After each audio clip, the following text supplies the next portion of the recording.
Can you hear me? I can. Thank you.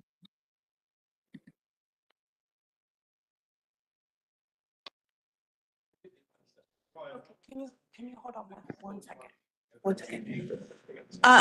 Good afternoon, members. We are just waiting for Chair White and Councilmember Davis to join, and then we'll get started.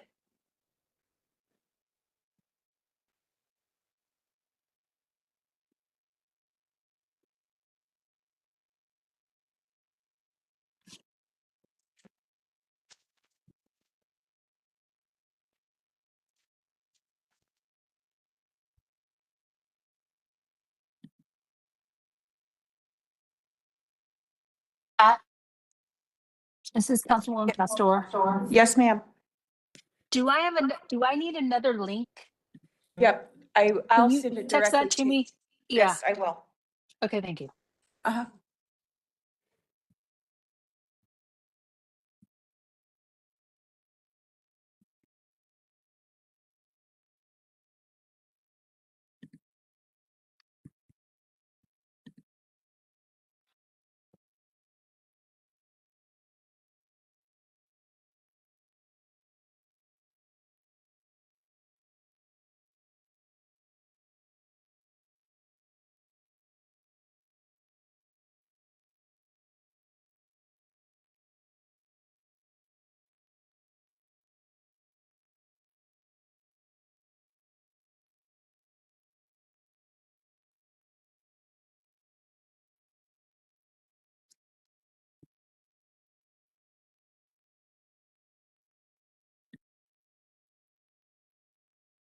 Yeah, this is Jennifer Adams. Can you also send me a link? Yes, ma'am. Thank you.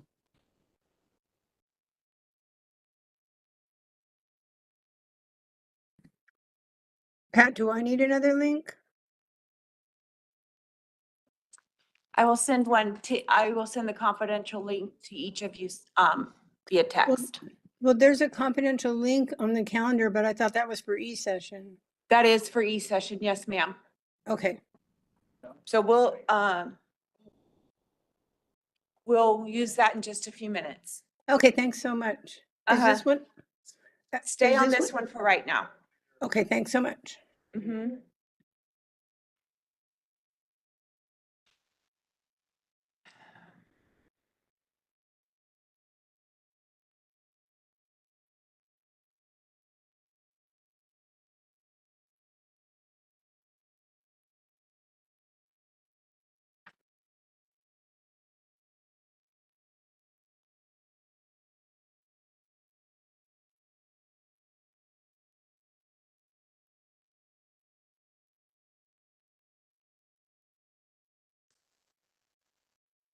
Councilmember White should be joining us momentarily.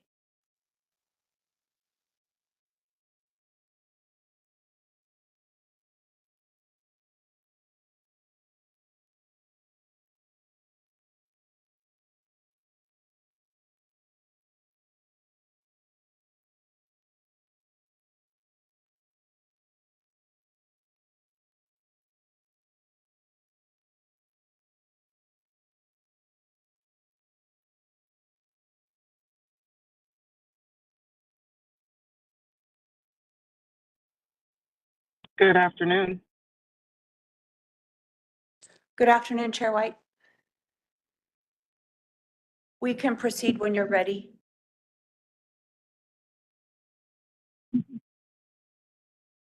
Thank you very much.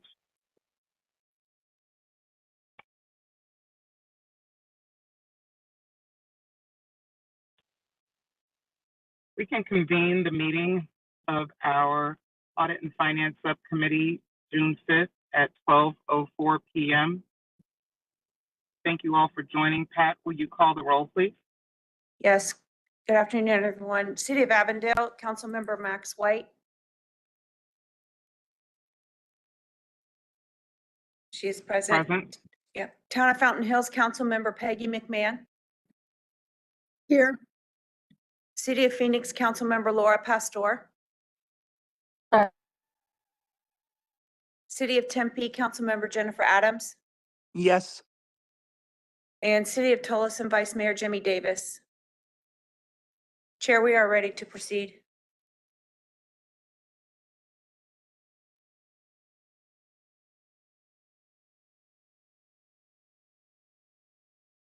Do we have a quorum present? Yes, ma'am, we do. Thank you so much. There's a little bit of a delay, so forgive me if my commentary is slow. Item number 1, public comment. The public will be provided with an opportunity at this time to address the committee on non-agenda items and all action items for the joint RPTA and VMR meeting agendas. Up to 3 minutes will be provided per speaker unless the chair allows more at their discretion. A total of 15 minutes for speakers will be provided. Do we have any speakers present or have you received any comments, Pat? No, ma'am, none today.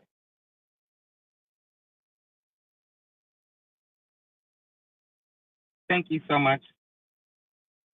We can move to item number 2. I will entertain a motion to move into executive session. So moved. And this is in accordance with, thank you. I have a motion from Second. Councilmember Adams. I need a second. I'll second it. I have a second by Councilmember McMahon. And so we will convene an executive session. Pat, have you already sent out the additional link for us to go to executive session? Yes, it's in your calendar notice and I have sent it via text. I can send it to you via text also. So please Yeah, if disconnect you from could this. send it. Oh, I'm sorry. We need to call for the vote for the e-session. Sorry. Okay, thank you very much.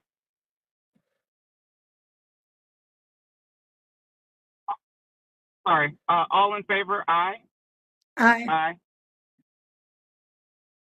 Okay, thank you. So we will disconnect, or you will disconnect from this open session link and use the confidential link that I have provided to you. And we will, give us 1 minute and we'll move Okay. over into the conference room 10B. Thank you so much. Thank you.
This is Jennifer. I'm on the call. I am back as well. This is Councilmember White. Back. This is Councilmember Peggy McMahon. Welcome back, AFS members who are on the line virtually. Here in the room, we are awaiting our colleagues who are coming back from another room. Thank you.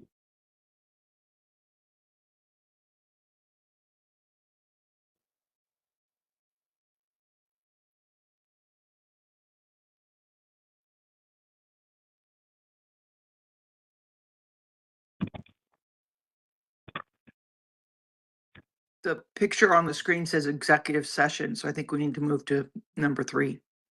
Right, yes, we're just getting settled. We'll be right with you in just one second. No problem. Ken. You're up.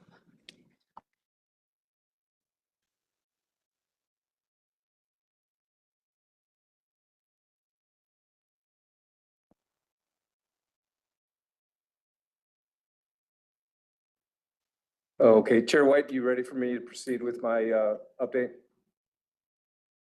Yes, we can move to item number 3, Chief Financial Officer's report. Mr. Kessler, I'll let you take it from here. Thank you. Thank you.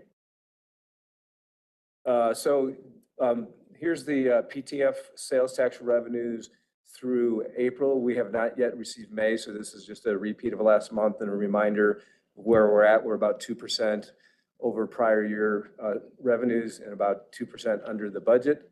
We should be getting the revenues from the state probably in the next 1 to 3 business days. So don't quite have it yet. So just wanted to kind of give a reminder where we're at through April to the subcommittee. So that's all I had today. Happy to take any questions. Thank you so much. Mr. Kessler, only question I have for you is, do you think we will have both May and June by the time we connect again? I think we don't meet in July, so we won't meet again until August. Hopefully by August, we'll have 3 months. Oh, yes, Madam Chair, definitely by August, we will have through June 30, the whole fiscal year. Okay, perfect. Thank you so much. Any other questions from the committee members? Seeing no questions, hearing none, we'll move to item number 4. It's a review of our prior meeting minutes. If you can take a look at those minutes, I will entertain a motion to approve the minutes. So moved.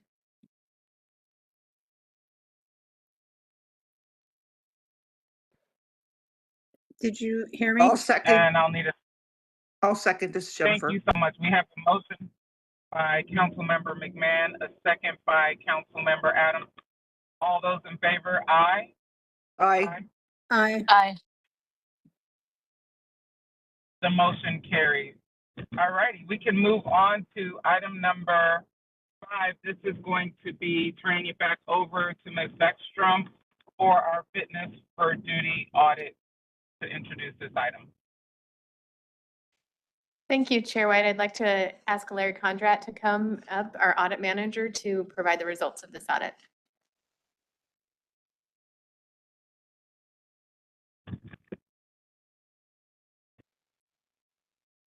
Good afternoon, Larry. Thank you so much for presenting this audit. Good afternoon, Madam Chair, and thank you, members of the subcommittee. I'm here to present the results of the rail operator fitness for duty audit.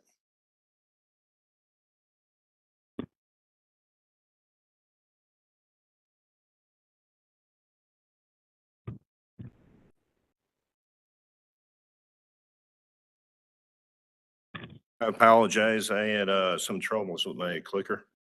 Okay. The audit objective was to determine if Valley Metro had effective controls to ensure that the rail operators were fit to perform their duties. And we reviewed records for 3 different areas. We looked at operator qualifications, hours of service, and drug and alcohol testing. Internal audit determined that Valley Metro had moderately effective rail operator fitness for duty controls, but there was room for enhancement. We noted 3 findings with the audit. The first finding had to do with the hours of service for the operators. During a 10-week period, there were a few instances where work hours for the light rail employees exceeded the policy limits.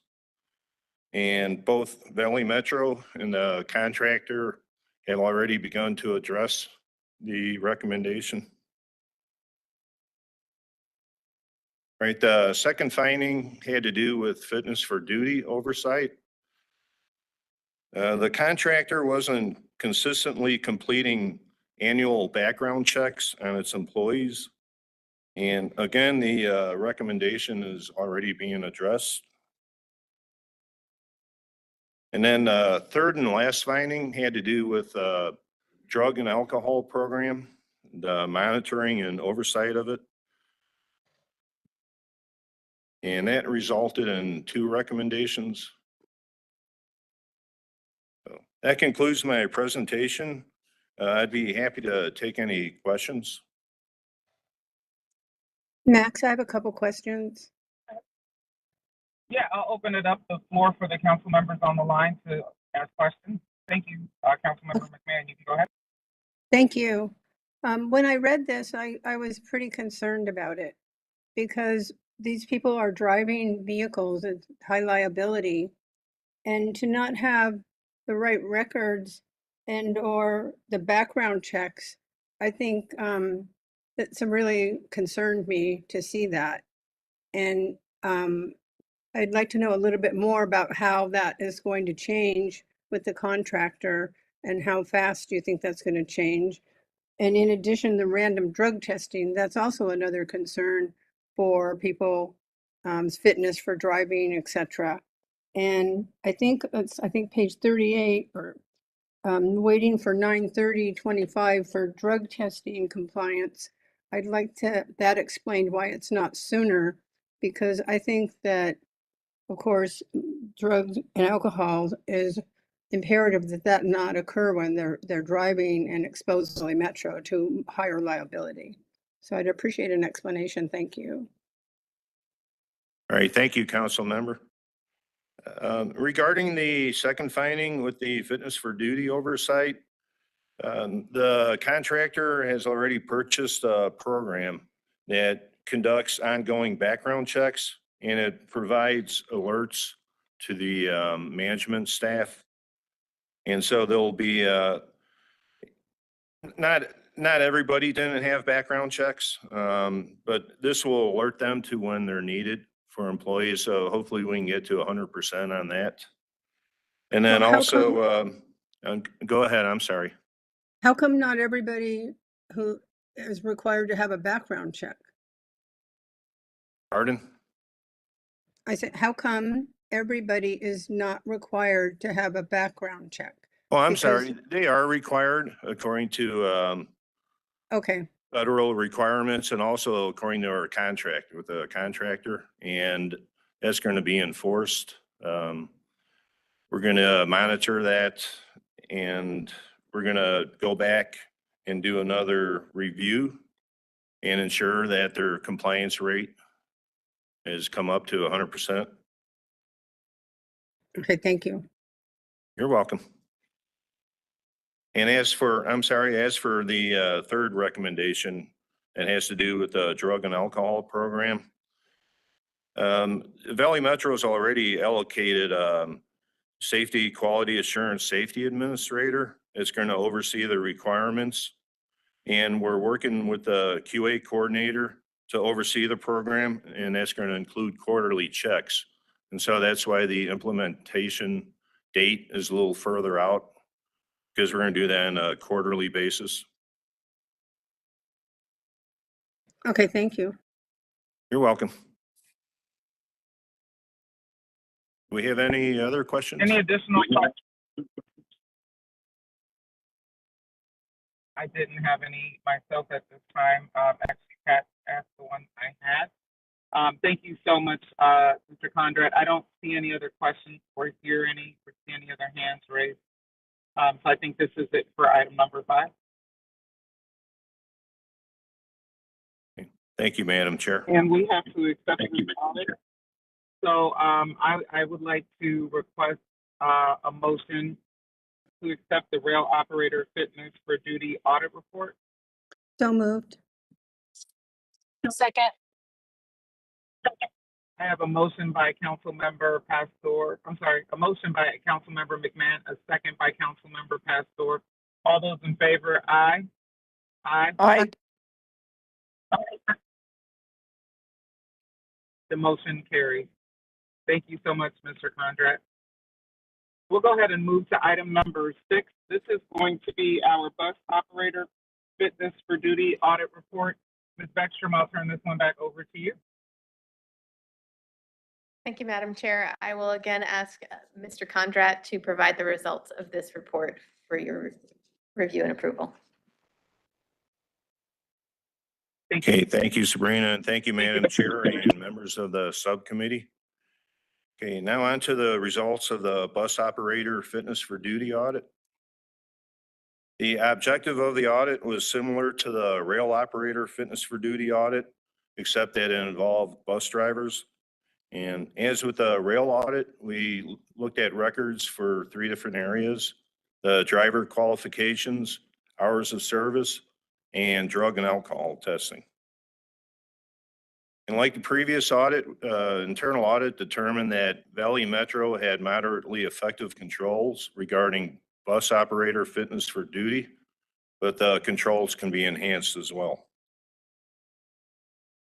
There were 2 findings associated with the audit. The first one had to do with fitness for duty oversight. We found no issues with the East and West Valley service providers. However, the rural bus service providers' files did not contain all the required documentation to comply with the fitness for duty requirements. Specifically, there was no evidence that annual motor vehicle record checks were being completed. And then the second and last finding had to do with oversight of the contractor drug and alcohol programs. One of the bus contractors' random drug and alcohol testing rates met the federal requirements, but however, their reports that they submit to the FTA did not match what their actual rates were. And then one contractor also was unable to provide us a copy of the report that's submitted to the FTA. And Valley Metro has started quarterly reviews that are going to ensure compliance with both the audit recommendations. That concludes my presentation. I'd be happy to answer any questions. Thank you so much, Mr. Conrad. So I'm concerned with the fact they were not able to provide a report. One of the contractors couldn't provide a report that matched what they provided to the feds, it sounds like. Did I hear you correctly, sir? Yes, and that was with the rural service provider, and we have an agreement with Pima County, and they oversee the contractor. But we weren't able to obtain a copy, and we're going to follow up on that for their for next year's report. Yeah, documents and data are the key to solving all of our inquiries. So I definitely want to make sure they're not missing that documentation going forward, and that they understand how important that is to our agency and to the work that you're doing in the audit space. Any additional questions, colleagues on the line, fellow council members? I'll open it up for your questions. Yes, I do. Because I think I read with the East Valley drivers that all those surveyed are negative well, they had the negative test, but they all, I thought I read in there that some of them didn't have the pre-employment testing. That wasn't with the East Valley service providers. Actually, we didn't find any issues with the East Valley Okay. service provider. Okay. But did you find any? That was with the West Valley service provider. Right. They weren't Okay, conducting, their pre-employment background checks, I believe, were not complete. right. So that's Yes. being taken care of? Yes, Okay, thank you. you're welcome. Are there any other questions I can answer? I'm good, thank you. Seeing no other questions, I am requesting a motion to accept the bus operator fitness for duty audit report. So moved. Second. I have a motion by Councilmember McMahon, a second by Councilmember Pastor. All those in favor, aye. Aye. Aye. Aye. The motion carries. We are going to move to item number 7, internal audit update. We will get this update from our chief auditor. Ms. Beckstrom, this is for you. Thank you. Thank you, Madam Chair. So as you just noted, as you just heard, we have completed our operator fitness for duty for rail and bus audits this month, as well as a few internal safety and security audits that we complete, about 9 of those a year for the state and for FTA. So we've completed some of those, and then we still have a few audits in process that will be completed, a few audits in the audit plan that will be completed over the next couple of months, and we will report those out when we come back in August. We are also getting ready to sit for our first peer review. I have requested a peer review from the Association of Local Government Auditors to be conducted in the spring of 2026. We are a Red Book, or a shop that's in compliance with the Institute of Internal Auditor requirements, also known as the Red Book. And that agency requires a peer review every 5 years. So this is the first time that we are eligible to sit for a peer review. So we're going to go through that process. And then as far as audit recommendations, we have 9 recommendations that we're tracking that are still in process. I wanted to highlight some work that's being done on the employee mileage reimbursement audit that we presented to you last month. The recommendation there was that Valley Metro should revise its management policy to clarify the requirements for mileage reimbursement when working from alternative work sites, such as restricting reimbursements to miles driven in excess of normal commute, and should thoroughly review mileage reimbursement requests for compliance prior to approving reimbursement requests. And we received information from management that management will update the management policy to clarify that reimbursements while working from alternative work sites are restricted to miles driven in excess of normal commutes, and that management will also publish new forms to require employees and their supervisors to certify that an agency vehicle was not available or feasible, and that supervisors' pre-approval was obtained. Management will also review each mileage reimbursement request to ensure that completed forms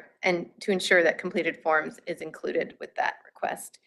And then we had 2 recommendations that were implemented related to the credit card transaction audit, and I'm actually going to turn the time over to our CFO, Mr. Kessler, to describe what Valley Metro is doing in that area. Thank you, Sabrina. Yeah, Thank you so much. Thank you, Sabrina. So in terms of the purchasing card audit, there were 2 recommendations, and what we're doing here is we've updated the agreement form, and that has the specific consequences or disciplinary action that will occur for any unauthorized P card purchases. Additionally, we added a signature line for the cardholder supervisor so that they sign off now all the time on whether it's a initial request for a card or a request for a limit change, or annually, we also require the employees to sign off on their agreement. And this way, with those consequences or disciplinary actions on that form, along with the supervisors, they will acknowledge that each year as they do that annual signing. Additionally, we have updated to include requirements for annual quarterly training in the actual P card policy. We've gotten all that wrapped up, and it's that policy is circulating currently for final signatures, and the new P card form is going to be posted to the internet today. So all that stuff will be implemented today. Happy to take any questions. Thank you very much. I appreciate the update, especially with the attention this audit has drawn for the agency. I really want to make sure we have this process airtight going further. So the updates are much appreciated, Mr. Kessler. Thank you, Ms. Beckstrom. Any additional questions from the committee members on the line? Any clarification needed? Any concerns?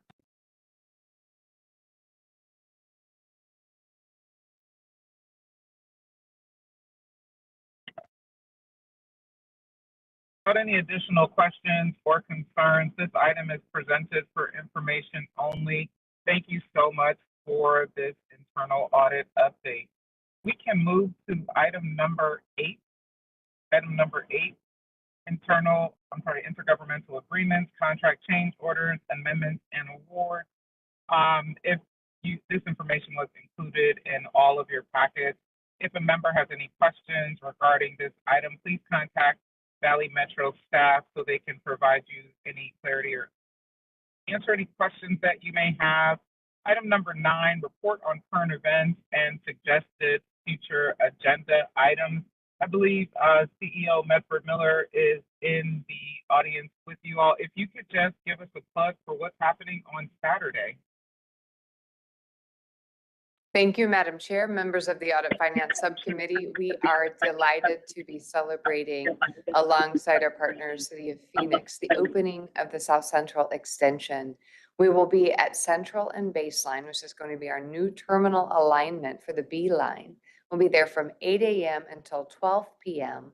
We will have a speaking remarks and a formal program that'll begin at approximately 8:30 p.m. And then revenue service will commence at all stations, that's all 8 stations on the South Central Extension and Downtown Hub around 9:30 a.m. on Saturday. But we're going to be out from 8 a.m. until 12 p.m. And we have locations at Central and Baseline, as well as the Ed Pastor Transit Center, as well as the Downtown Hub. So it is a 4-hour, 3 different location party happening along those 5.5 miles of the South Central Extension and Downtown Hub. My kudos to the team who has been working to deliver this project alongside our contractor, Kiewit, our designer, AECom, and over 450 labor unions, subcontractors, DBEs, small businesses that have contributed and continue to contribute to delivering the South Central Extension and Downtown Hub for and with the community. We do hope to see all of you on Saturday morning. Thank you for the opportunity, Madam Chair. Thank you so much. I want to extend my regrets that I will not be present in person. You guys have me there in spirit. And again, we do extend our deepest appreciation to all of those involved to make the South Central Extension happen. And I know you guys are going to have a great time at all 3 stops, having that party start at 8 a.m. and go all the way until noon. And again, the comments, the program, it sounds like, will begin at 8:30 a.m. And so please be in attendance. Any additional items to report current events, suggested future agenda items, council members on the line from our committee members? No further questions for me. No further questions for me. Thank you so much, No further Councilmember Adams. questions. No further questions. Thank you. Thank you so much, committee members. We will move to item 10. Our next meeting of the AFS is scheduled for Thursday, August 7th at 12 p.m. I want to thank you all for all your hard work. Enjoy your summer. This meeting is adjourned. Thank you so much, Valley Metro, for all that you do. Have a wonderful afternoon. Thank you all. Thank you. Thank you.